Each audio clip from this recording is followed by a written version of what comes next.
Hello बच्चों, let's read this question. The question says that the number of molecule from the following which are exception of octet rule is. अब यहाँ पर कुछ species molecule given है, हमसे बोला गया कितने मॉलिक्यूल इसमें ऑक्टेट रूल के एक्सेप्शन हैं। तो सबसे पहले क्या समझने वाले हैं बच्चों हम लोग, की कॉन्सेप्ट यहाँ पे क्या लगेगा, ऑक्टेट रूल। अब ऑक्टेट रूल क्या होता है बच्चों, इसको समझेंगे।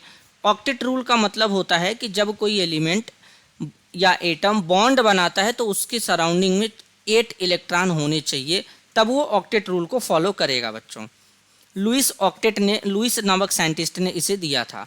तो अब यहाँ पे समझेंगे एक एक मॉलिक्यूल के बारे में। जैसे सबसे पहले कार्बन डाइऑक्साइड है, तो कार्बन डाइऑक्साइड का स्ट्रक्चर इस तरीके से बनेगा। कार्बन का वैलेंस इलेक्ट्रॉन कितना होता है बच्चों, 4 होता है। तो कार्बन का जब वैलेंस इलेक्ट्रॉन 4 होता है तो कार्बन यहाँ पे 4 बॉन्ड बना भी तो रहा है, तो कार्बन तो यहाँ पे ऑक्टेट रूल को फॉलो करेगा। कार्बन डाइऑक्साइड में यहाँ पर कार्बन जो है ये ऑक्टेट रूल को फॉलो करेगा, क्योंकि कार्बन का यहाँ पे ऑक्टेट कंप्लीट है, तो ये ऑक्टेट रूल को फॉलो करेगा बच्चों। अगर हम यहाँ पे देखें NO2 में, तो NO2 में कैसे देखेंगे, तो नाइट्रोजन का तो वैलेंस इलेक्ट्रॉन कितना होता है, 5 होता है। तो नाइट्रोजन 2 यहाँ से बना लिया, एक कोऑर्डिनेट बॉन्ड बना लिया, तो इसके पास एक ऑड इलेक्ट्रॉन बच जाएगा। तो एक बॉन्ड में यहाँ पर 2 2 4 2 6, यहाँ पर टोटल 7 ही इलेक्ट्रॉन है, तो ये ऑक्टेट रूल को फॉलो नहीं करेगा। इसे ऑड इलेक्ट्रॉन स्पीसीज भी कहते हैं। H2SO4 है, तो सल्फर के साथ में डबल बॉन्ड O, यहाँ पर OH, यहाँ पर OH आ जाएगा बच्चों। तो अब इसमें अगर हम देखें तो सल्फर ने कितना बॉन्ड बनाया है, 2 2 4 2 6 बनाया है, और एक बॉन्ड का इलेक्ट्रॉन कितना होता है, 2, तो 6 बॉन्ड का 12 इलेक्ट्रॉन, ये भी फॉलो नहीं करेगा बच्चों ऑक्टेट रूल को। सल्फर का वैलेंस इलेक्ट्रॉन 6 होता है। अब BF3 की बात करेंगे बच्चों, तो BF3 में बोरान के साथ में 3 फ्लोरीन लगे हैं, तो एक फ्लोरीन सिंगल बॉन्ड से जुड़ा है तो 3 बॉन्ड बना है, तो 3, एक बॉन्ड का 2 इलेक्ट्रॉन, तो 3 का कितना होगा, 6, तो ये भी ऑक्टेट रूल को फॉलो नहीं करेगा।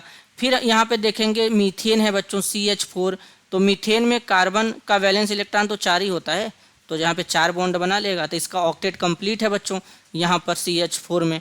फिर यहाँ पर SiF4 है बच्चों, सिलिकॉन के साथ में 4 फ्लोरीन इस तरीके से लग जाएंगे, तो सिलिकॉन यहाँ पे 4 बॉन्ड बना रहा है, एक बॉन्ड का 2 इलेक्ट्रॉन, 4 का 8, ये ऑक्टेट रूल को फॉलो करेगा। इसी तरीके से बच्चों बात करेंगे अब हम लोग यहाँ पर ClO2 के बारे में। तो अब ध्यान से यहाँ पे समझते हैं ClO2 के बारे में। Cl यहाँ पे हो जाएगा, क्लोरीन के साथ में डबल बॉन्ड बना लेगा।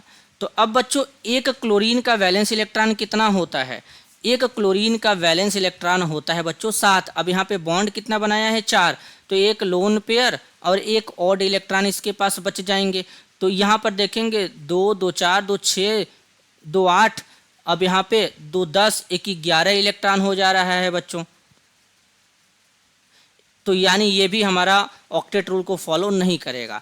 फिर है बच्चों PCl5 में देखेंगे फॉस्फोरस के साथ में 5 क्लोरीन इस तरीके से लगेंगे, तो 5 क्लोरीन लगने का मतलब एक बॉन्ड का 2 इलेक्ट्रॉन, तो 5 बॉन्ड बना है 10 इलेक्ट्रॉन, ये भी फॉलो नहीं करेगा बच्चों।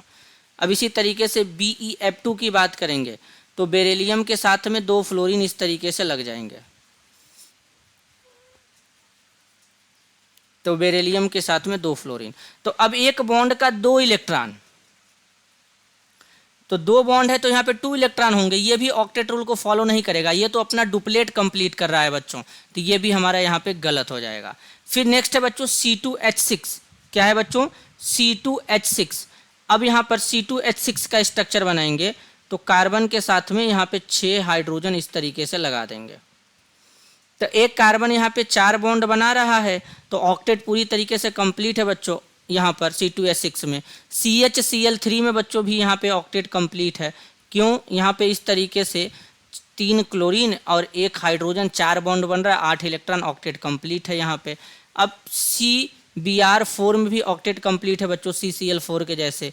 कार्बन के साथ में 4 ब्रोमीन लगा है, तो ब्रोमीन सिंगल बॉन्ड से जुड़ रहा है, कार्बन यहाँ पे सिंगल बॉन्ड से, एक बॉन्ड का 2 इलेक्ट्रॉन, 4 का 8, ऑक्टेट कंप्लीट है। तो कौन कौन से स्पीसीज में ऑक्टेट कंप्लीट नहीं है, एक NO2 हो गया, दूसरा H2SO4, तीसरा BF3, 3 ये हो गए बच्चों। फिर इसके बाद चौथा ClO2, फिर पांचवा PCl5, फिर छठवां BeF2। तो टोटल कितने स्पीसीज हो गए? 1 2 3 4 5 6। 6 मॉलिक्यूल में ऑक्टेट कंप्लीट नहीं हो रहा है, तो हमारा फाइनल आंसर कितना हो जाएगा? 6। This is your answer. I hope you understood it well. All the best.